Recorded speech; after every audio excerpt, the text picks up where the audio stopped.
Then they understand this church belongs to Jesus, not to them. They owe him everything. They're not entitled to anything. They're not entitled to sit on a committee. They're not entitled even to be able to decide some of the things. They're used to deciding, like what color of paper we're going to use for the bulletin. Believe me, I was in a church that fussed over that. They're not entitled to decide all those things. They don't even want to. They just want to come and make much of Jesus and share the gospel as best as they can, because they're so aware of everything Jesus has done for them. So sing songs that focus on the gospel. Preach sermons that focus on the gospel. And then engage gospel conversations with 88-year-old widows.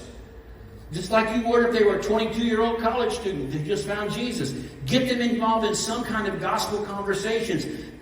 Get them involved in discipleship. Love those remaining members and get their hearts to warm to the gospel. And one or two things will happen. I promise you this. Either if they are truly regenerate, you will see their hearts warm to the gospel. You will see them begin to love those songs about the gospel. They'll come up to you and go, I don't know why you're preaching, but it's wonderful. They're going to warm to Jesus again. And they're going to start talking to you about their conversion as though it happened yesterday, not 50 years ago. And you're going to do communion in a different way you've ever done it before. It's going to be meaningful and purposeful. But those who are not regenerate are going to get real mad at you. Because unregenerate people don't want to hear about the gospel. They're not going to tell you they don't like your preaching, but they're just not going to like you. And you may have some real challenges when you've got unregenerate people and you're preaching the gospel. You've got to love the remaining members. Be patient with them. Spend time with them. Be in their homes. If you've got widows in your church, find out what their wedding anniversary would be, and you and your wife send them a card, or better yet, take them a plant, take them some candy, you and your wife, on what would have been their wedding anniversary. Say, I know this is a hard day for you. Can we just pray with you today? Love them and share Jesus with them and get their hearts to warm to the gospel. Number two, you've got to love the community with radical abandon. Those who've been dealt generously with should be the most generous people in the community. And nobody's been dealt more generously with than those of us who've been redeemed. So I'm going to give you real quick. This is a sermon you can preach. I know people say, you got eyes, you can plagiarize. All right, so this is this sermon you can preach if you want to. All right, just go to the Good Samaritan. Perfect example. Jesus got the priest and the Levite, got all the doctrine, they do all the right stuff, but they lacked compassion, okay? Your church, if it lacks compassion, you're not going to help anybody. That's where it starts. And you got to get on your knees, you got to ask your church, you got to preach about compassion, you got to show compassion, you got to plead for compassion.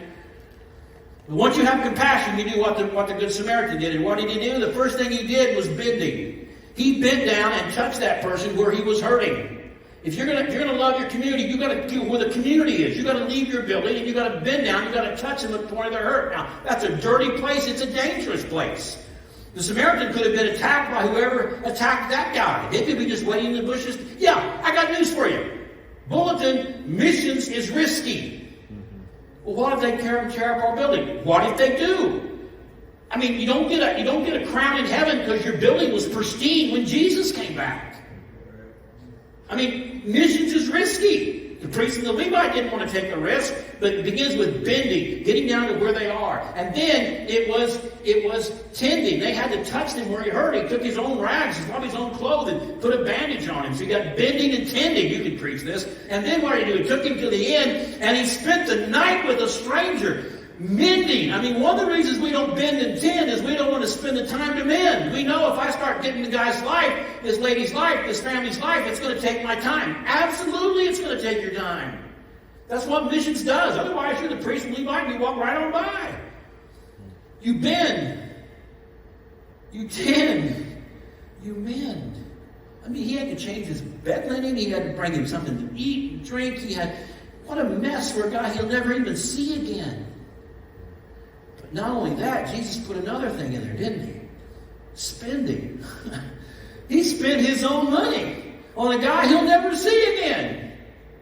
I mean, that shows where our love and affection really is. You want a model for compassion? It's bending, tending, mending, and spending. And you really want to take it to the next level? He told the innkeeper whatever he needs. He put no limit on his compassion. Whatever he needs. He didn't say, look, I got to hurry, but I had a rabbit. It's a long story. Should never get a rabbit. But I had a rabbit, and he was cute for about an hour and a half, and then he wasn't anymore. And But my grandkids liked it. And it cost me $12, this rabbit did. And so when we traveled on vacation, my wife said, we have to board the rabbit. So I took the rabbit to the boarding place, and it was $15 a day to board a $12 rabbit. I was not happy about that. So the lady at the desk said, if we can't reach you, how much do you approve to spend on Sadie for medical treatment? I said, $12.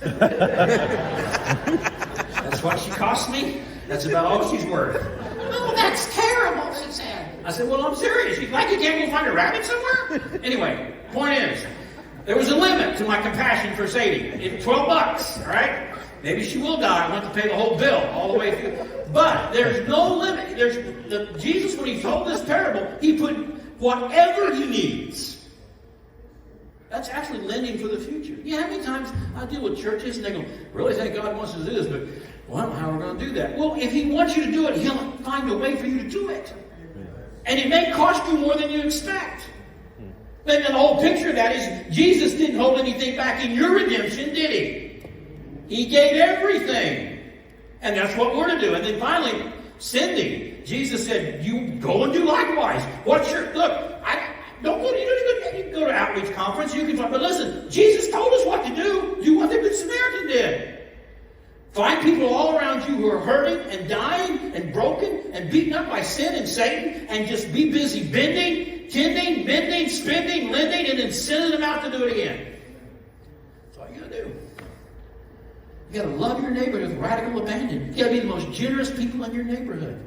You gotta take risks with people's lives. Yeah, you're going to get burned, but you're also going to get blessed. Love the remaining members. Get their hearts to warm to the gospel. Serve with abandon your community. Thirdly, focus like a laser on the next generation. Danny Aiken made it abundantly clear that in all of Christian history, you ready for this? Check this out. In all of Christian history, no great movements of God have ever started with men my age. Men a third my age have started them.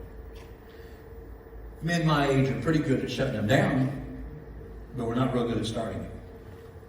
It pleases God to use that next generation. And I've never been in a dying church in my life where they said to me, Mark, here's the problem.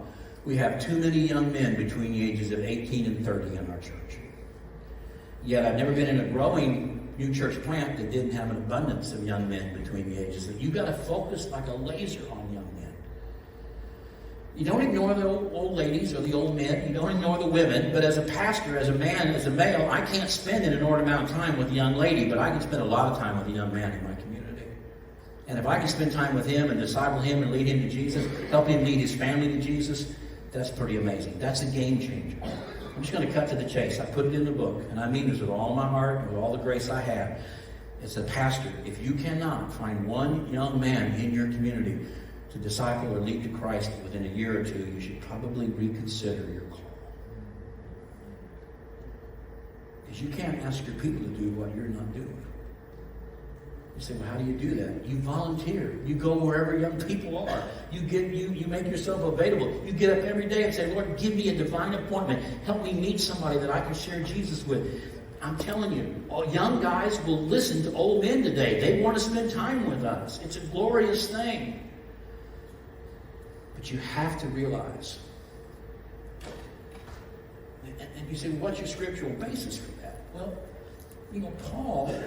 Paul stood up for Timothy in Ephesus, right? Paul said, don't let them kick you out because you're young. I mean, listen to me. Paul spent some of his collateral on Timothy. He didn't have to. He stood up for Timothy. He had Timothy's back.